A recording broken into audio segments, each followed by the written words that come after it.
A very good morning, and we're back with some breaking news coming in. The crackdown on drug nexus is only getting bigger. The NCB is conducting raids at as many as 5 locations in both Mumbai and Goa. Crackdown on drug nexus that continues. The NCB is raiding 5 locations in Mumbai and Goa. Remember, in a recent development and in a massive operation recently, the NCB also busted an international gang of narco smugglers, arrested 7 people with huge quantities of drugs being smuggled in parcels sent from South Africa. But here in India, the crackdown too that continues as far as the drug nexus is concerned. In fact, just yesterday, if you remember, viewers, the NCB seized a little over 11 kgs of banned narcotics from Kolkata. So not just Mumbai and Goa, but several parts of the country that the NCB raids are currently taking place. Day in and out, we're looking at massive developments as far as crackdown on the drug cartel in India is concerned. But in the latest development, 5 locations that are being raided both in Mumbai and Goa by the NCB. The crackdown is only getting bigger. Remember how the NCB is already probing the drug angle as far as SSR case is also concerned, and in that development just yesterday, how Rhea Chakrabarty's bail plea for the second time was turned down by the Sessions Court in Mumbai. But as for these developments are concerned, Nidhi is joining us from Mumbai. Nidhi, 5 locations that are being raided by the NCB, massive crackdown on the drug nexus. Aur jankari dijiye, Nidhi.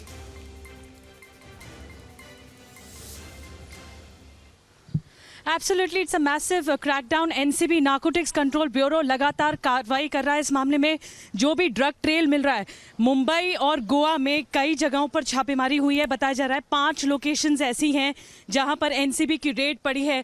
ये इस वक्त की सबसे बड़ी खबर, क्योंकि NCB जो है नारकोटिक्स कंट्रोल ब्यूरो है, जो भी पूछताछ हुई है जो ड्रग पेडलर से या रिया चक्रवर्ती या शौविक चक्रवर्ती से, उन सब से पूछताछ में कई ऐसे ट्रेल मिले हैं, कई ऐसे मनी ट्रेल और ड्रग ट्रेल मिले हैं जो एनसीबी खंगाल रही है। और यही बात है कि ये जो छापेमारी हो रही है, जो रेड हो रही है, ये एनसीबी का ही नतीजा है।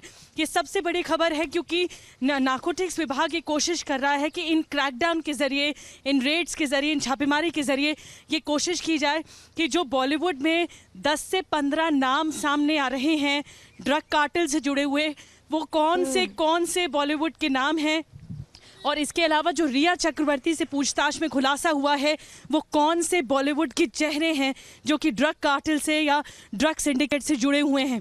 ये बहुत अहम बात इस वक्त की ब्रेकिंग न्यूज़ यही कि अलग अलग जगह पर छापेमारी करके मुंबई और गोवा में, क्योंकि गोवा से भी आपको याद होगा गौरव आर्या का जो कनेक्शन सामने आया था। गौरव आर्या जो कि एक गोवा का बिजनेसमैन, कैसे वो रिया चक्रवर्ती से बात करता है और इसी ड्रग सिंडिकेट में उसकी एंट्री होती है। उसके बाद फिर आपने देखा होगा एनसीबी ने जब प्रेस कॉन्फ्रेंस की थी तो ये कहा था कि हमें इतने ज़्यादा ट्रेल मिले हैं ड्रग्स कनेक्शन को लेकर कि हम आगे और छापेमारी और रेड बढ़ाएंगे।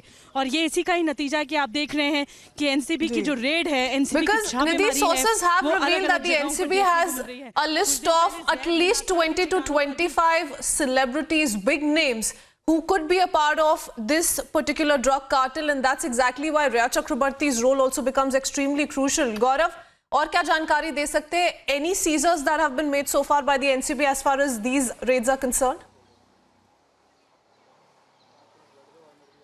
देखिए, सीज़र की बात करें तो अभी किसी तरह की सीज़र नहीं हुआ, लेकिन सबसे महत्वपूर्ण ये है कि जिस 25 सेलिब्रिटीज़ की बात हो रही है, दरअसल इन पूरे सेलिब्रिटीज़ को जो है वो एनसीबी ने ABC कैटेगरी में बांटा है। जैसे कि हम जानते हैं कि अलग अलग ग्रेड के एक्टर्स जो हैं इस फिल्मी दुनिया में, मॉडलिंग दुनिया में काम करते हैं, तो उस ग्रेडिंग के हिसाब से जो है वो अलग अलग चाल चल रही है। और दरअसल जो बातें सामने आई हैं, क्योंकि एक ड्रग चैट जो हमने सामने रखी थी जिसमें खुद ये शौविक ने भी कबूला था कि आधा किलो बड्स का जो पैकेट है वो जो है वो सुशांत के बंगले से रिया के घर तक लॉकडाउन के दौरान कुरियर के जरिए आया था।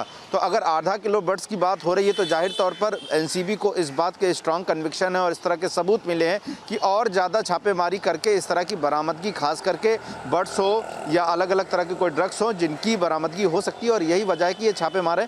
लोकेशंस जो है अभी रिवील एनसीबी ने नहीं की है, क्योंकि ये महत्वपूर्ण था कि बहुत सुबह सुबह ये जो छापेमारी है की गई है। हमने देखा पिछले दिनों में, चाहे वो बेंगलोर हो, चाहे दिल्ली हो, चाहे मुंबई, चाहे गोवा, सभी जगह से जो है वो बड़ी मात्रा में ड्रग्स की जो खेप है वो बरामद की गई है। एनसीबी ये चाहती है कि जिस तरह से धीमे धीमे नाम सामने आ रहे हैं और जिन जिन लोकेशंस पे ये ड्रग पार्टीज होती थी वहाँ पर उस ड्रग सिंडिकेट को बस्ट करने के लिए सबसे महत्वपूर्ण ये होगा कि सीजर हो, और उस सीजर के लिए ही सबसे महत्वपूर्ण ये है कि आगे केस को बढ़ाया जा सकेगा। तो यही वजह है कि अभी फिलहाल जो ये रेड्स हैं लगातार गोवा और मुंबई में चल रही, क्योंकि ये दो लोकेशंस हैं जहां पर सबसे ज्यादा बॉलीवुड के लोग जो हैं और हर ग्रेड के So the NCB is now following on the leads and the proof they've gathered so far. Raids taking place in 2 states in at least 5 locations. Thank you, Nidhi and Gaurav, for joining us on that morning development.